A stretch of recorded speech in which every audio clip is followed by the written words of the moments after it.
नमस्ते दोस्तों, स्वागत है आप सभी का एक बार फिर से आपके अपने चैनल या स्टॉक्स में दिल से। तो दोस्तों, दिवाली नज़दीक है तो आप सभी को दिवाली की ढेर ढेर सारी शुभकामनाएं एडवांस में।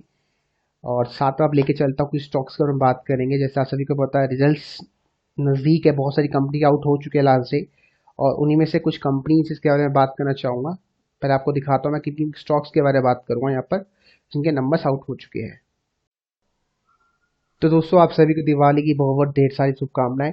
अब बात कर लेते हैं एक ऐसे आईटी शेयर के बारे में जिसकी बुक वैल्यू 9 रुपये के आसपास की है। तो चाहो तो स्टॉक को आप बाय एट लो और सेल एट हाई कर सकते हो। कहने का मतलब ये है कि कंपनी का प्राइस बहुत सस्ते दामों में भी मिल रहा है। ठीक है, प्राइस एक्शन अच्छा लग रहा है और स्टॉक में काफ़ी अच्छी हिडन प्रमोटर्स भी हमें देखने को मिलते हैं। तो वीडियो को अंत तक देखना, और हो सके तो शेयर कर सकते हो। अगर आपको हमारे संडे प्राइवेट क्लास का लिंक्स चाहिए, सब कमेंट करके भी आप अपना विचार शेयर कर सकते हो कि आपको क्या लगता है, आपका क्या अपना व्यू खुद का, तो उसके बारे में नीचे आप कमेंट करिए। सुनना, जो भी पैनी स्टॉक्स होते हैं, ठीक है, उनमें आपको सिर्फ एक ही ऑब्जर्वेशन काम करेगी। आपने कितना उनमें अपना टाइम स्पेंड किया है चार्ट को ऑब्जर्वेशन करने में, और आपके जो पैटर्न्स होते हैं उसको फॉलो करने में। ठीक है, मैं भी ज़्यादातर रिपीटेशन मोड पे काम करता हूँ। कहने का मतलब है कि जो पैटर्न मुझे पता है या जो चार्ट प्राइस एक्शन मुझे पता है, मैं उसी को रिपीट करता हूँ। ठीक है, मेरा काम सिर्फ उनको ढूंढना है। अगर मैंने वो पॉइंट्स ढूंढ लिए स्टॉक में, मुझे मिल गए, तो मैं बाय करूँगा। मुझे ये मैटर नहीं करता मार्केट कैप कितना है, वो कैसा करने वाला है, उनके फ्यूचरिस्टिक गोल क्या है। ठीक है, मैनेजमेंट कौन है कौन नहीं है, मैं इसके बारे में बिल्कुल नहीं सोचता हूँ, क्योंकि पेनी स्टॉक में ये सब बिल्कुल नहीं देखा जाता। पेनी स्टॉक में देखा जाता है कि आप कितने रुपए का लॉस लेने के रेडी हो, और वो लॉस कितना कितना आप कम कर सकते हो। और कम करने का तरीका क्या होता है, आप एक अच्छे प्राइस के वेट करो, एक अच्छी एंट्री करो और एक अच्छी एग्जिट करो। ये आपको पता होना चाहिए। अगर आपको ये पता है तो पेनी स्टॉक में आप पैसा कमा सकते हो। आपका लॉस अगर होगा तो वो बहुत कम होगा और आपके अनुसार होगा, क्योंकि आप उसमें एक अच्छी एंट्री का इंतजार कर रहे हो और आप एवरेजिंग का सहारा भी ले रहे हो।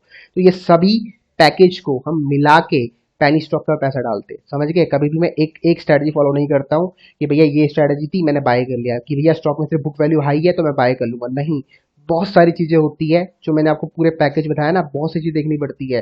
ठीक है, हाँ, कंपनी का बिजनेस इतना मैटर नहीं करता जितना प्राइस, कहाँ एंट्री करो, किस प्राइस में एंट्री करो, वो मैटर करता है। ठीक है, तो ध्यान से सुनना, पैनी स्टॉक में प्राइस मैटर करता है, कहाँ एंट्री कर रहे हो। ठीक है, कितने सस्ते में बाय कर रहे हो, यहाँ पर सस्ता ही चलता है पैनी स्टॉक। ठीक है, ऑल टाइम है 70 रुपये का, 3 रुपये का लो है। तो अभी ये प्राइस सस्ता है महंगा है, बहुत सस्ता है। हाई और लो से कंपेयर कर लिया करो, आपको पता चल जाएगा कोई कौन चीज़ सस्ती कौन सी महंगी है। और बुक वैल्यू हाई है तो मतलब यहाँ तक के टारगेट एटलीस्ट ये आपको दिखा सकता है दोबारा से। 9 रुपये उसे उसको सपोर्ट लेना चाहिए था, लेकिन नहीं लिया। अब 9 रुपये इसका रजिस्ट्रेशन की तरह काम करेगा। अब एग्जैक्टली 9 रुपये नहीं करेगा, 8 रुपये 80 पैसे भी कर सकता है, 8 रुपये 70 पैसे भी कर सकता है, और 10 रुपये भी कर सकता है। ठीक है, तो उसके लिए अभी चार्ट में खोलूंगा तो समझाऊंगा तरीके से। कंपनी आपको डिविडेंड नहीं दे रही है। ठीक है, और एक आप लोग देख सकते हैं, मैंने जैसे बोला आईटी सॉफ्टवेयर कंपनी है। ठीक है, अब बात करते हैं इस कंपनी के शेयर होल्डिंग पैटर्न के बारे में, क्योंकि वो इंपॉर्टेंट है। कंपनी ज़्यादा खास प्रॉफिट आपको नहीं दे रही है, तो मैं आपको दिखाऊंगा भी नहीं। ठीक है, अब शेयर होल्डिंग पैटर्न दिखाता हूँ सीधा आपको, वही इंपॉर्टेंट है। क्योंकि स्टॉक में देखो, यहाँ पर आपको 6% प्रमोटर्स दिख रहे हैं, बहुत कम है। लेकिन पब्लिक के अंदर जब मैं क्लिक करूंगा तो मुझे दिखेगा, देखो ये है एक मैजेस्टिक होल्डिंग करके, इसकी होल्डिंग 14% स्टॉक में, इसकी होल्डिंग 2% मीना जी की।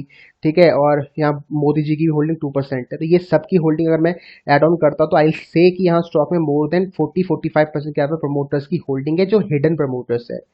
समझ गए? तो हिडन प्रमोटर्स की पावर ये होती है, क्योंकि यही प्रमोटर्स कल बड़े, आप बोल सकते हो, ग्रुप का पार्ट बन जाते हैं, मतलब प्रमोटर्स बन जाते हैं, रियल प्रमोटर्स बन जाते हैं। और अचानक से आपको दिखता है कि 6% की होल्डिंग बढ़कर 100%, 50%, 70% या 40% हो गई। वो ऐसे ही होता है। ठीक है, आई थिंक मैंने इसके पहले ही वीडियो बनाया था, मुझे एग्जैक्टली याद नहीं आ रहा मैंने कहाँ बनाया था। अगर आपको याद है नीचे कमेंट कर सकते हो। ठीक है, क्लियो इन्फोटेक लिमिटेड स्टॉक का नाम है, प्राइस सस्ता लग रहा है। अब आता है क्वेश्चन कि इसका चार्ट पैटर्न क्या कह रहा है, तो मैं चार्ट पैटर्न आपको दिखा देता हूँ एक बार। लोग देख सकते हो मैंने चार्ट पैटर्न खोला हुआ है, मंथली खोल दिया मैंने। यहाँ पर आपको क्लियर दिख रहा होगा, स्टॉक ने यहाँ से तेजी करना 60 पैसे से, और जाके रुका सीधा ही ऊपर। अब देखो नीचे गिर रहा है। ठीक है, अब नीचे लगातार गिर रहा है।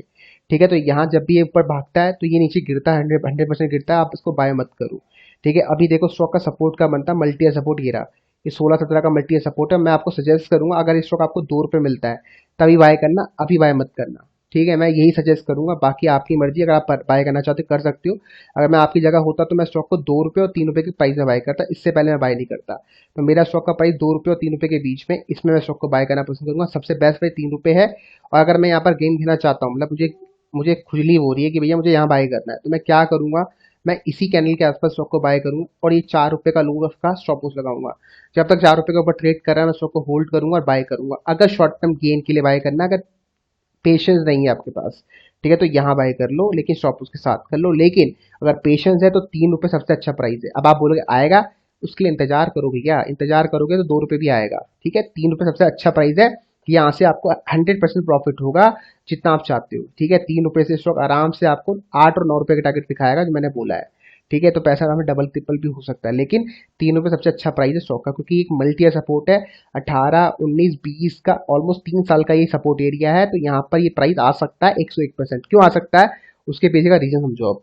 क्योंकि प्राइस देखो, मैं आपको बता दूं, सीधा चलना स्टार्ट हुआ है यहाँ से 57 पैसे से, और हाई लगाया है 17-18 रुपए का, ठीक है। आप समझो बात को, 17-18 रुपए का हाई है, 57 पैसे का लो है। अगर मैं इसका 50% भी निकालता हूँ तो मोटा मोटी बैठता है वो आपका 8-9 रुपए। तो 8-9 रुपए स्टॉक को रुकना चाहिए था, रुक देखो यहाँ पर रुका वो स्टॉक, 5 रुपए रुका और 8 रुपए तक गया, नहीं रुका है ना, रजिस्टर लेके नीचे गिर रहा है, अब गिर रहा है। तो अगर आपको दोबारा बाय करना है स्टॉक को, तो वहां बाय करो जहां पर आपको प्रॉफिट ज्यादा हो, सब मामला ज्यादा हो। कि ये स्टॉक कभी भी ऐसे जब चढ़ते हैं ना ऊपर, तो धड़ाम नीचे गिरते हैं। और ये सब यहाँ जो लोगों ने पैसा बाय डाला है, मतलब समझो बात को, जिन लोगों ने यहाँ पैसा डाला है उनको अपना माल बेचना भी तो है। तो बेचने के लिए ये लोग क्या करते हैं, स्टॉक प्राइस को एटलीस्ट जहां से वो चलना स्टार्ट हुआ था उसी प्राइस के आसपास सपोर्ट लेके दोबारा एक नई जर्नी स्टार्ट करते हैं। मैं आपको एग्जांपल दिखाता हूँ विकास लाइफ केयर का, ठीक है। अब देखो विकास लाइफ केयर में साथ क्या हुआ, ये स्टॉक चलना यहाँ से स्टार्ट हुआ, ये सॉरी भागना यहाँ से स्टार्ट हुआ ऑलमोस्ट 75 पैसे से। हाई कितने का लगाया? 18 रुपए का लगाया, बिल्कुल वही कॉन्सेप्ट है। अब लो देखो कितने का लगाया, 2 रुपए का लगाया। समझ गए मैं क्या कहना चाहता हूँ? ये होता है, ये जो तेजी होती है उसके बाद इनको माल बेचना भी तो है। फिर उसके बाद नई तेजी आती है जो 2 रुपए स्टॉक आपका 8 रुपए तक जाता है, मतलब पैसा वहां से 4 गुना करके जाता है, ठीक है, 2-3 गुना करके जाता है। समझ गए? तो हमें ये चीज फॉलो करनी है, ये पैटर्न फॉलो करना है। अगर इसको फॉलो करना है तो 3 रुपए में ही बाय बनता है, उससे पहले बाय नहीं बनता है। तो समझ आ गया आपको क्लियर फुटेक कहाँ बाय करना है, तो नजरों में रखिए। मैं अभी स्टॉक को नजरों में रखने वाला हूँ, बाकी मिलते हैं अगली क्लास में।